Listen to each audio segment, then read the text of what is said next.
Breaking Nintendo Switch 2 news. Indie World debuted this week, bringing 20 more keycard and digital downloads. It looks like physical games are disappearing faster than the Jeffrey Epstein files. In other news, Madden 26 debuted this week as a buggy mess on the Nintendo Switch 2. It's stuttering worse than your car running on empty, trying to find that last gas station. Back to you, John. Well, thank you, Bob, for that insightful news break. We appreciate it. Let's get on to our first story, and it is about Madden 26. It dropped this week for the Nintendo Switch 2, and fans are divided. Fans are divided. It looks to be a buggy, stuttering mess. Let's see what they say. Madden 26 is already topping the Switch 2 charts, even as some fans beg for refunds. I think a lot of fans are going to be begging for refunds. So here's what some are saying on X. Dang, Madden 26 in Switch will need a patch ASAP. The menus are unacceptable and the frame rate is horrendous. Really disappointed after seeing what 2K did with WWE. That comes from Lux Emboss.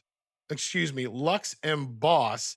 And he is definitely right here. WWE 2K is running great on the Nintendo Switch 2. Everyone is saying how wonderful it is. Even people that own it on different systems are saying how great it plays and that it's very similar to PS5 versions, only a little bit graphics are probably pulled down just a little bit. Other than that, plays great. No stuttering, no nothing.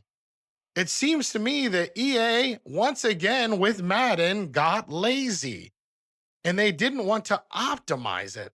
Let's see what Jeremiah Kraskowski says here on X2. He says, dude, yeah, it's not optimized.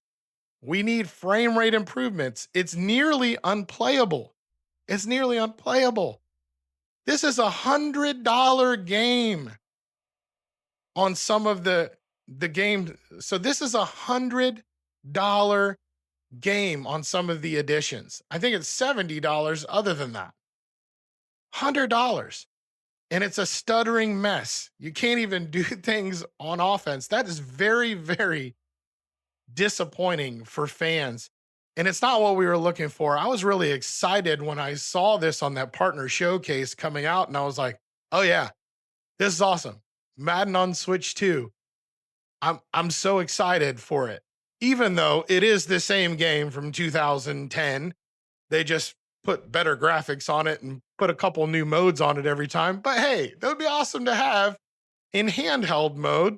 I'd be pretty excited. But they dropped the ball here. This definitely needs optimized.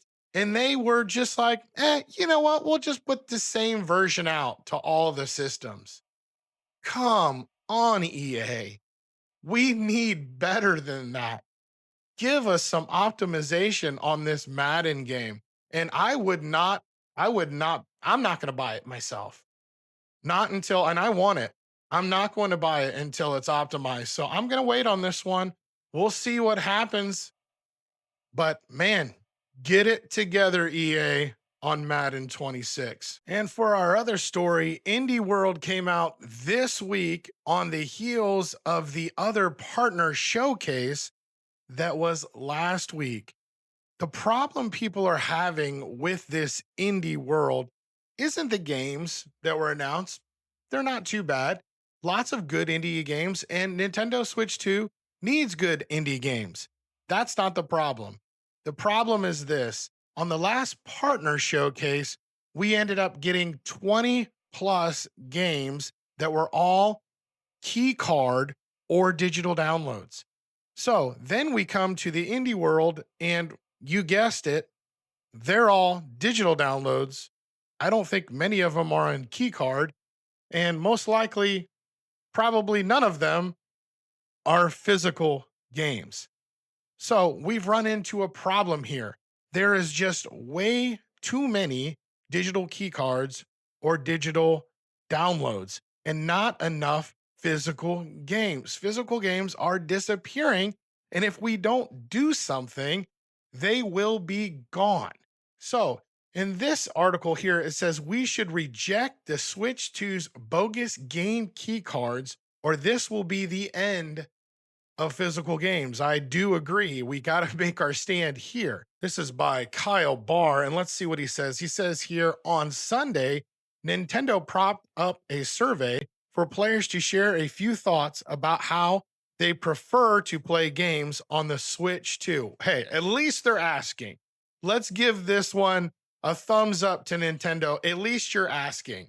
Let's see what they say here. By Tuesday, Nintendo pulled the survey, but not before the poll went viral and offered gamers a new outlet to let loose about the lack of Switch 2 games you can buy that come entirely on physical game cards. There's a larger issue at play. The Switch 2 is an inflection point showing how the last few strands of actual game ownership are fraying. That is correct. The last game ownership are fraying. These last few strands are fraying. We could lose physical game cards if we don't stand up and say anything about it.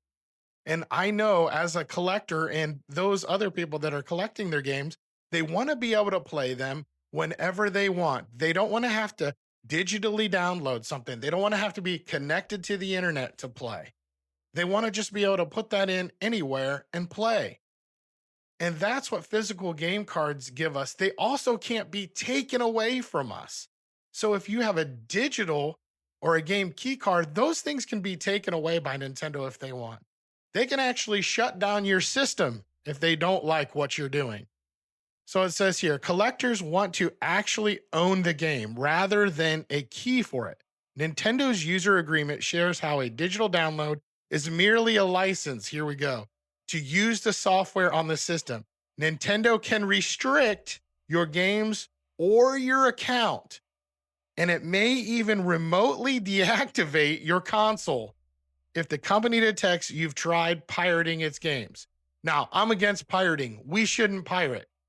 I think it's silly. With all of the stuff that's right at our fingertips, let's take advantage of that. And all of the games that they're putting out and all of that, we just want physical games.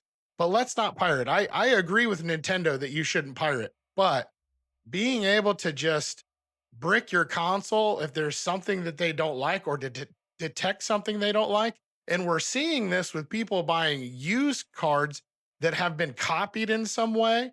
They're bricking systems because you bought a used game, put it in. You had no idea that somebody took that and pirated it, and they're bricking systems. We don't want that to happen. Game key cards are just another method of DRM or digital rights management that restricts users from using the software they buy however they want to. So here we are. We're in this dilemma where there is so much technology that people can pirate games. They can do things that are illegal, but how does Nintendo deal with that? So I would say more physical games. More physical games. Give us that opportunity. They only have a 64 gigabyte card right now. Put out a 32 gigabyte card.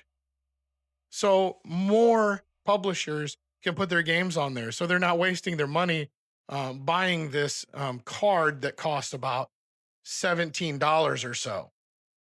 And they can keep a lot more of their profit when they sell the physical games because we want the physical games. I think this is going to be where there's a dividing line with the Switch 2, whether they're going to go this digital route or if they're going to keep these physical games. And I think as gamers, we should really promote these physical games and tell Nintendo, hey, we want our physical games. Let me know what you think about this game key card situation debacle in the comments below. Hey, I just wanted to thank you for watching. We are trying to reach 100 subscribers. We are at 61 right now. I'd like to reach 100 in August. So, hey, if you like this content, subscribe for me. I'd much appreciate it. And Keep coming by. Let me know. I'm an open book. What do you like? What don't you like? Is there something I do that you like more than other? Let me know in the comments below. And once again, thanks for watching. God bless. I'll see you on the next one.